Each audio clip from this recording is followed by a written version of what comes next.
تفسیر قرطبی لیکلی دی کہ حضرت ابن عباس رضی اللہ عنہ فرمائی کہ دے دا موسیٰ علیہ السلام سکا دا طرز بیو دا قارون یوا دویم دے دا تورات حافظمو تورات ورطا یادو او دریم دا تورات عالممو علم دا توراتم و سراو دے قارون سرا او کما او یا کسان چے حضرت موسیٰ علیہ السلام دا اللہ دا ملاقات تا پارا غورا کرو چے کوہ تور تلو چستاسو اللہ سر ملاقاتو شی اغی او یو کے دیم شاملو اغی او یو کسانو سر اللہ خبر مکلے دا خبر مراغلی دی حافظ دا تورات اغی او یو کسو کے منتخب دا حضرت موسیٰ علیہ السلام سکا دا ترزوے او اغی کوہ تور کے دا اللہ خبر موسر شوی دی و منافقو مالی دیر زیادو دمرا مالیو چھے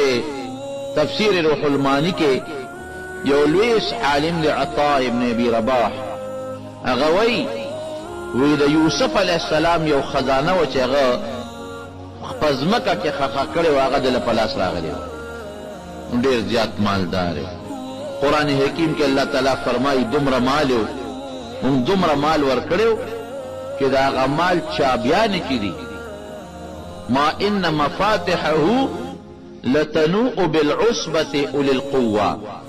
چی یو لویا ڈلا چی اغا دا مضبوط طاقت خواندانو چابیانی باغوی گردو دی نو تاسو اندازو لگوی چی چابیانی دمرا دی چی یو کسی نشی گردو لی دوی نشی گردو لی دری نشی گردو لی یو لویا ڈلا آغا چابیانی گرزی او چی کم ڈلا آغا چابیانی گرزی نو اغم دا مضبوط طاقت خواندان دی نو چی جرندے بسونوی او جرندی بیا چی سمرا بوینو اندازو لگوی چی یو جرنده با یو کوٹی تا یو محل توالی که دلا چی اغا محلونو کوٹی با سمروی و پاگئی که بمال او دولت سمرو دیر مالدارو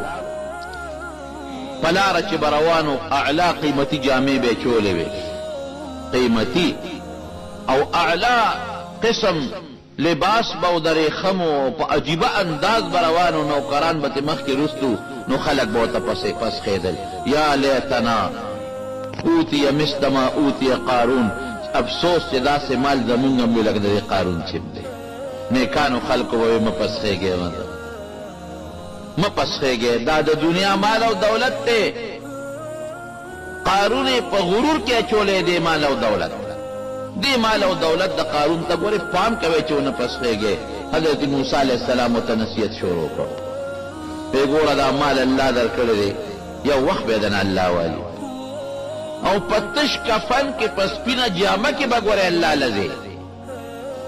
دا چی سمر دولت در سرج دادن ٹھول پا دنیا کے پاتے پدی دولت نشا مکو پدی غرور مکوا یو سپین کفن کے بر دنیا نزے او صرف دو سادر بزان سروڑے بلشے اڑے نشے دا مال اللہ در کردے دا موسیٰ علیہ السلام مخ کے خوبے غگ نکو و خلقو تبے سوے اللہ را کردے دا ما پدے مٹھو گٹلے قرآن شریف کے اللہ فرمائی ما گٹلے دے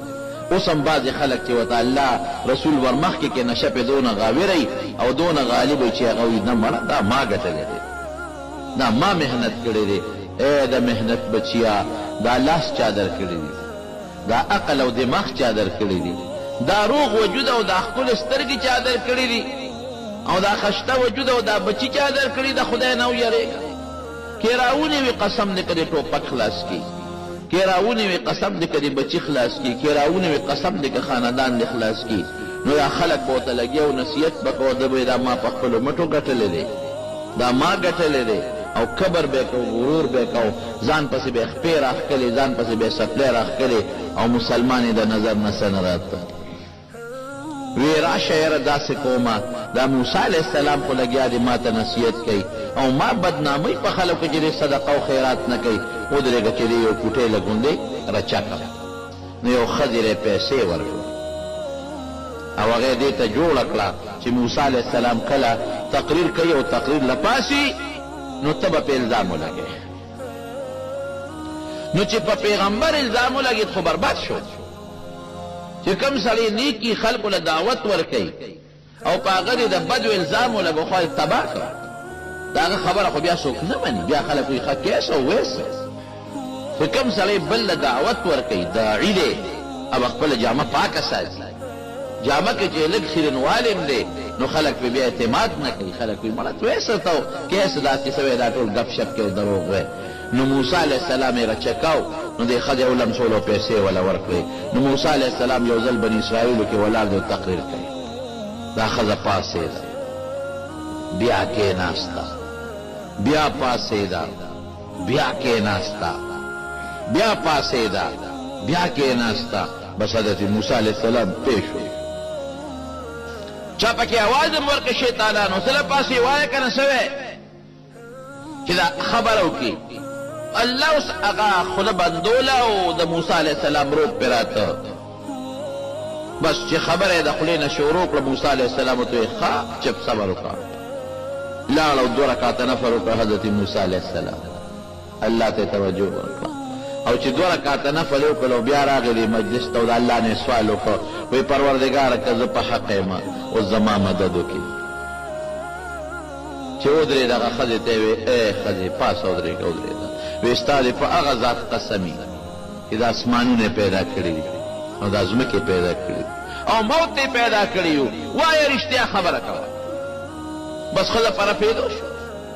چې د الله نوم یې واورېد او بیا د الله د اسمانونو ځمکو په رپېدو شوه. وی صاحب رښتیا ووایه؟ وی او وی قارون پیسې راکړي دي چې په الزام په موسی علیه السلام ولګوه. دی به بدنام شي، بې عزته به شي او بدنام به شي، الزام پرې ولګوه. هغه راله پیسې راکړي دي. بس حضرت موسی علیه السلام الله ته سوال وکړه، الله ډېر ته تنګ یم، ډېر کبرجن دی او ډېر زیات ظالم دی او زما دا نیکان مسلمانان ټول رټي او ما پسې دا ستا الله ولیدل خدای راوي نیسي. نو الله داسې راونیوه چې سره د کور او سره د خاندان او سره د هغه خپلو ملګرو یې ځمکه وشلولو پکې وردننه کړه. چغې جوړې کړې ما بچ کا ما بچ کا،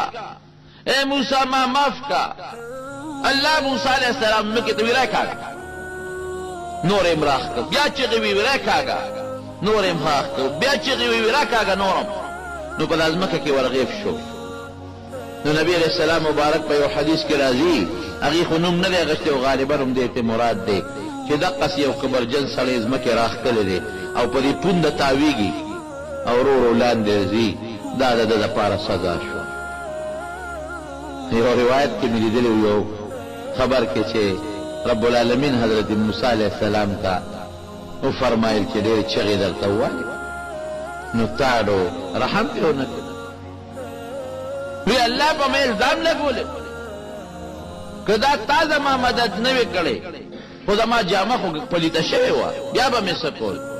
وی څونه فریادونه یې درته وکړل. وی بس فریادونه یې وکړل خو زه یې ډېر خفه کړیم او ډېر یې غوسه کړیم. وی قارون ډېر سپېر و چې تا ته یې چغې والې، که ما ته یې دغه وخت کې یو چغه م والې و نو ممکن ده چې ما پې خپل رحم کړی.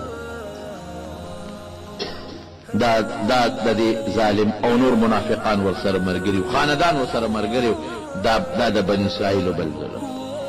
ځمکې راښ که څه شو، دولت یې څه شو، قوم یې څه شو. قرآن شریف کې الله فرمایي نه قوم بچ کړ، نه دولت بچ کړ، نه مال بچ کړ. مال او دولت